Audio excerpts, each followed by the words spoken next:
everyone. Welcome back to my channel. If you're new here, my name is Erin. I am a third-year urology resident, and today I'm going to talk to you about matching because today is match day.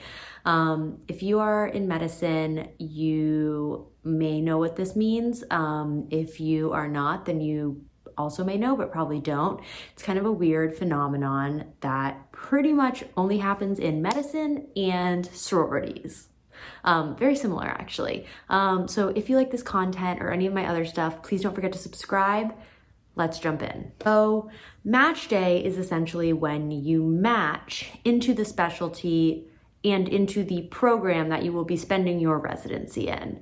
How this kind of process works is kind of like applying to colleges. You apply to residency programs. This usually happens, so it happens like the fall of your fourth year, and then you pick, like you submit your applications, and then you get invites for residency, interviews. So if you submit your application, you kind of write like a personal statement, you submit your CV, and you like send it to the number of programs you want to apply to. You pay money to apply to programs, and the more programs you apply to, the more money it costs. You pick the programs you apply to, and it can be up to like however many you want, basically. However, you can apply to all the programs in your specialty if you want.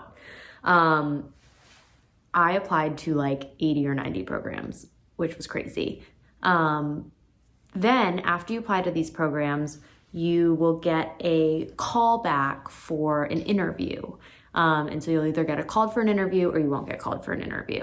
And when I was doing it, these interviews, what was happening was you would kind of just get like random emails throughout the day of like, oh, you have an interview, but they wouldn't reserve a spot for you. You had to like quickly email back and like say the spot you wanted, or else you would either not get an interview at all or get an interview at a time or something that you didn't want. So you had to keep, I had like my Apple Watch on me at all times so I could get constant email notifications, kept a calendar so I could like coordinate these interviews, because mine were also in person, which is not the case anymore. But I would be like flying around from like place to place, and you couldn't have like an interview in Montana in the morning and then an interview in New York at night. Like you couldn't make both of those. So you really had to plan it out. You wanted to try and like group interviews that were in the same place together, and it was like really complicated. And it was really stressful because you constantly had to be on your phone. And if you were on like say a surgery rotation and scrubbed into surgery, like you had to get someone else to do it, and they didn't understand the process, and it was like crazy.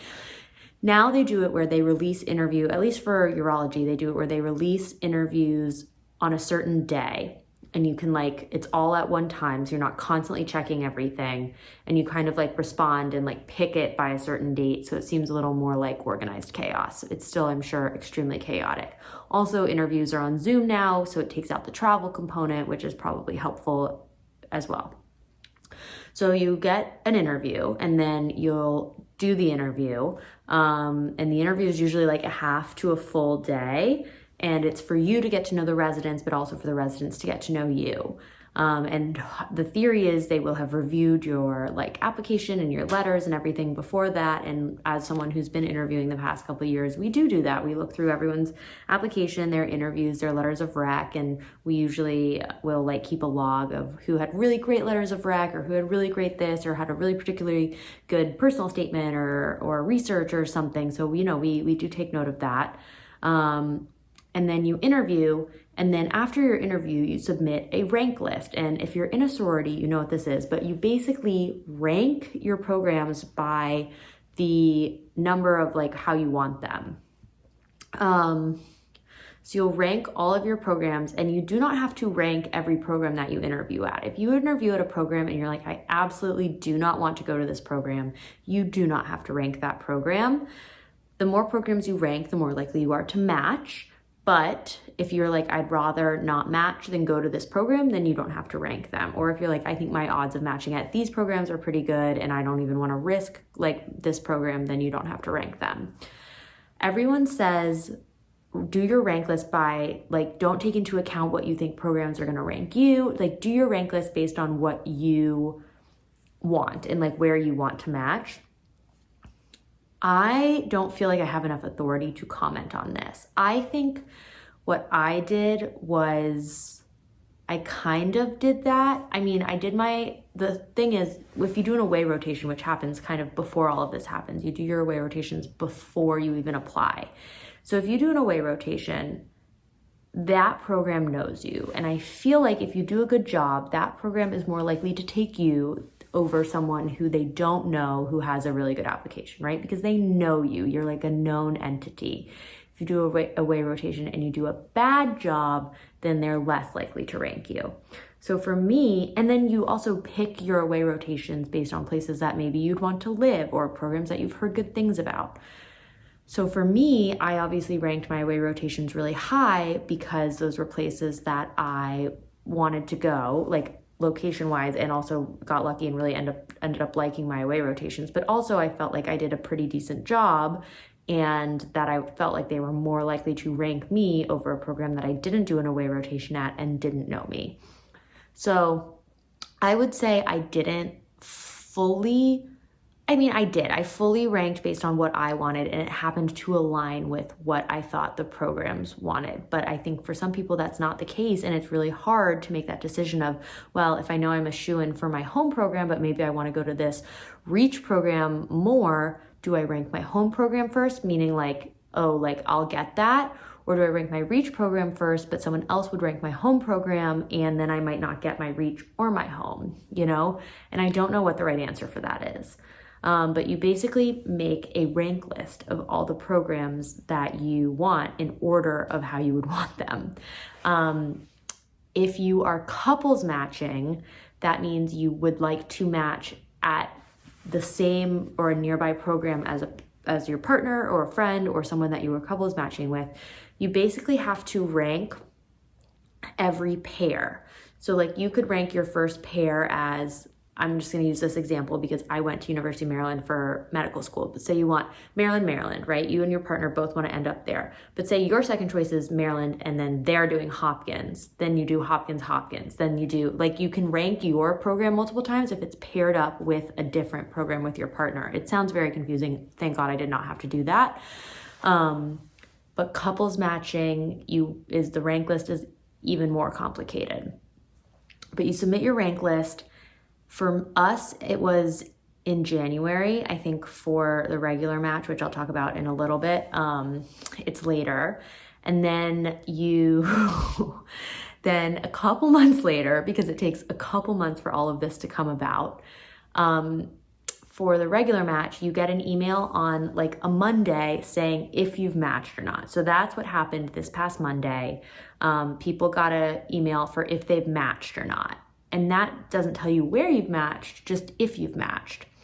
If you have not matched, you have to kind of scramble or soap, which means certain programs will have open spots. Say they did not fill all of their spots with applicants, and you have to scramble or try to find out what these programs are and get a spot at one of these programs.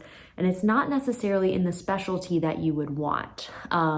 You can scramble into different specialties. So say you applied anesthesia, you didn't match anesthesia, so you can scramble into like a gen surge spot, you can scramble into a ped spot, you can scramble into any open spot. So that's really stressful. And for those people who didn't match, that's what they spend kind of that week in between that initial email saying if you've matched or not, and then match day doing. They try to find a program or it depends on the specific person. If they don't match, then maybe they're like, you know what, I'm not going to do that. I'm going to take a research year. I'm going to do something else. You can try and get a prelim year spot, which is like an extra year of just being an intern. Usually that's, and then you like repeat that year sometimes, or sometimes you can match into another specialty starting as a year two. But that's like very stressful. So that's Monday. And then Friday, which is match day, is where everyone finds out where they've matched. When you apply and you submit your rank list, you basically are signing a contract saying, you're legally bound to the job that you get on match day. I'm sure there are like people who do, but you really can't quit. You can't be like, you know what, I actually don't want to work there. You are legally bound to taking that residency position at that spot. which makes sense because it would be really unfortunate for these residency programs to think they have matched a full class and then someone drops and they're scrambling to get someone when they really need to fill that spot. Like, there's not just extra people in residency programs who can do this job. Like, if we lost a person in my residency program, we'd be really hard to cover that person. So I understand that, but it's very stressful. And to make it even more stressful, some schools, at least before the pandemic and probably still now, will have kind of match day ceremonies where everyone, and this is what it reminds me of a sorority, everyone gets an envelope and then you walk up on stage and you live open your envelope on stage in front of everyone and tell them where you've matched. So if you're happy, if you're sad, like anything, you have that reaction on stage live in front of all your classmates, your parents, like significant others, and your professors, it's just crazy. So that's kind of the gist. Couple things that are kind of outliers of this is what I did, which is urology does not participate in like the main match. It actually participates in an early match. It's not, you don't apply through the same program as like a lot of the other specialties. Ophthalmology is also like this. You apply through a special like urology match. Your rank list, everything's earlier. So you interview earlier, your rank list is due earlier, and you match earlier. So I matched in January when all my friends didn't match until March. I don't know why they do this. I could not tell you, and I just don't know if that's going to change. I mean, it's nice to match early and get to like plan your life early because usually you start residency in June or July, like July 1st. So I had from January until June to kind of pick where I was going to live and everything like that. And if you have March until June, that's obviously a much shorter time frame. So I really loved matching early, and I think it would be nice if maybe the other programs moved their match up, but then again, that has its whole other set of complications.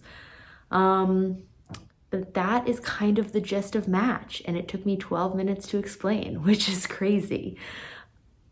This is kind of an archaic system, right? Because you are bound to be at this place that you find out one day, like randomly.